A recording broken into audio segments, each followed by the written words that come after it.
Shalom Bapak Ibu, bagaimana kabar Anda hari ini? Semoga kita semua masih dapat menikmati suka dan duka sampai dengan saat ini.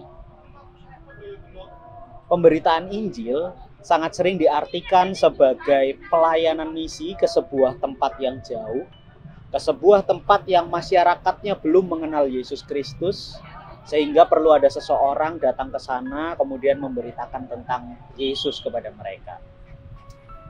Pemberitaan Injil juga sering diartikan dengan upaya untuk menghampiri seseorang yang asing, lalu kemudian dengan segera kita cerita siapa Yesus kepada dia. Tapi selain kedua pemahaman itu, pemberitaan Injil juga sering sekali dimengerti sebagai tugas yang hanya bisa dilakukan oleh pendeta, yakni mereka yang mendedikasikan dirinya penuh waktu untuk mewartakan firman Tuhan di gereja. Nah, pemahaman-pemahaman ini Bapak Ibu yang kemudian membawa kita kepada sebuah kesimpulan bahwa kita yang bukan pendeta, yang bukan penginjil, yang bukan misionaris itu ya hanya bisa mendukung.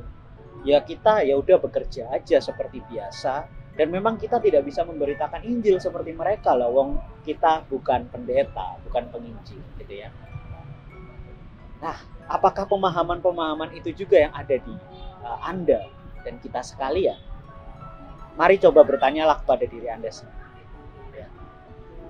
Nah, teks kitab suci yang akan menjadi permenungan kita hari ini, Bapak Ibu, diambil dari Kisah Para Rasul pasal 13 ayat 1 sampai 12.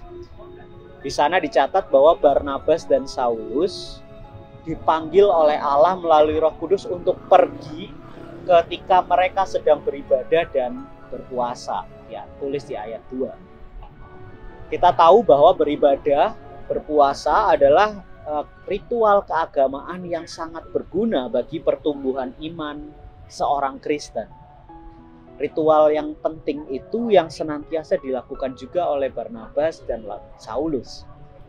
Tapi menariknya Bapak Ibu, di tengah kesibukan mereka mengerjakan ritual agama yang sangat penting itu, Tuhan meminta mereka untuk pergi dari aktivitas itu. Pergi ya. Tentu saja bukan berarti Tuhan punya pikiran bahwa yang ritual agama yang mereka lakukan itu tidak baik, tidak penting, bukan.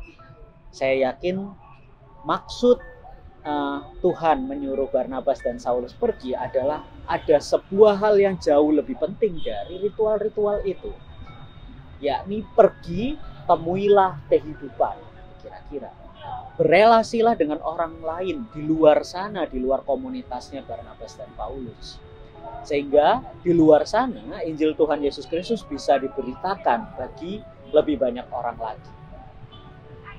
Lalu apa yang mereka lakukan? Akhirnya mereka pergi. Mereka menuruti apa yang dikatakan oleh Allah. Nah, apa yang mereka kerjakan di sana Bapak Ibu? Tentu sebagai pengajar, sebagai pengkhotbah, Barnabas dan Saulus mewartakan Injil dengan khotbah-khotbah dan pengajaran mereka. Tapi ada satu hal yang menarik buat saya. Mereka tidak cuma berkhotbah. Mereka juga menerapkan nilai-nilai Kristus ketika mereka menghadapi persoalan di sana. Mari coba kita perhatikan ayat 8. Ketika Saulus mengetahui ada niat buruk yang ingin dilakukan Elimas, si penyihir, Saulus tidak tinggal diam. Saulus menegur Elimas. Apa yang bisa kita renungkan dari kisah Saulus dan Barnabas ini Bapak Ibu? Rasa nyaman untuk melakukan hal-hal rutin di dalam kehidupan kita seringkali membuat kita buta dan sulit melihat hal yang lain yang lebih penting dari yang sudah kita lakukan. Segala yang rutin, segala yang kita anggap baik biasanya akan membuat kita sibuk sendiri. Kita sangat perhatian dengan apa yang kita lakukan, kemudian kita sangat sibuk dengan diri sendiri gitu ya. Tapi bacaan Alkitab kita hari ini mengingatkan bahwa umat Kristen itu mestinya dipanggil tidak cuma untuk dirinya sendiri. Sama seperti Saulus dan Barnabas ketika dia ada di komunitasnya, berdoa, berpuasa, Saulus dan Barnabas dipanggil untuk keluar dari komunitas itu, menemui kehidupan, menemui banyak orang di luar sana.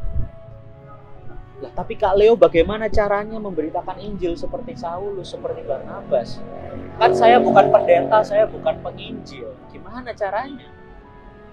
Dari kisah ini kita belajar bahwa sebetulnya mengabarkan Injil itu nggak melulu tentang menceritakan siapa Yesus kepada orang lain. Mengabarkan Injil adalah juga tentang bagaimana kita meneladani dan membagikan nilai-nilai Kristus di kehidupan kita sehari-hari. Ketika Anda bekerja di kantor misalnya, gunakanlah nilai-nilai Kristus untuk menjadi standar nilai pekerjaan Anda. Nilai-nilai kejujuran misalnya, terapkanlah itu ketika Anda mendapatkan tugas tanggung jawab Anda sebagai karyawan di kantor Anda. Ketika Anda bersosialisasi dengan rekan-rekan Anda di komunitas Anda misalnya, jadikanlah nilai-nilai Kristus juga dasar Anda bertutur, dasar Anda bertindak. Sehingga ketika ada seorang yang diperlakukan tidak adil misalnya di komunitas itu, Anda berani bersuara. Anda menyuarakan cinta kasih, Anda menyuarakan keadilan di sana, seperti Yesus. Nah, dengan cara itu Bapak Ibu, maka Anda dan saya sedang mengupayakan dan mengerjakan pekabaran Injil dimanapun di lingkungan kita masing-masing.